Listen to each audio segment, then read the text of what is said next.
Here's a really quick video in which I'll describe what I think is the best way to handle multiple user types or user roles in Bubble. So I'm building a marketplace app here in this series of tutorials, and if I go into data, what I've seen a lot of users do is that they create a new data type. So they might assume that this user is like the shopper, and then if they wanted to create a seller, they would create a new data type here called seller.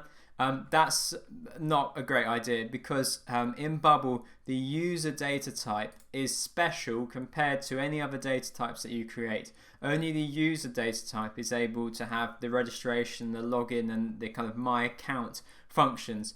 The other data types don't. So all of your fields to do with users, whether they're sellers or buyers in this case, need to be part of the user data type. So something that I often do is I label my fields in a way that distinguishes whether the field is uniquely one role or the other.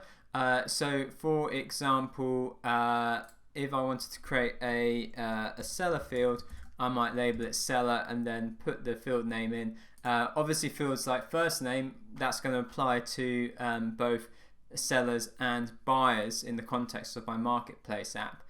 So how would I distinguish in my Bubble app between the two roles? Well, this is the perfect use of an option set. So I'm going to create an option set called user role, and then my two roles are buyer, seller.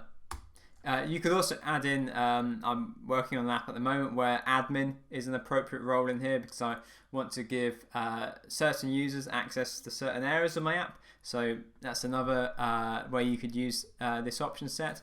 And then in data types, I create a new field for user role.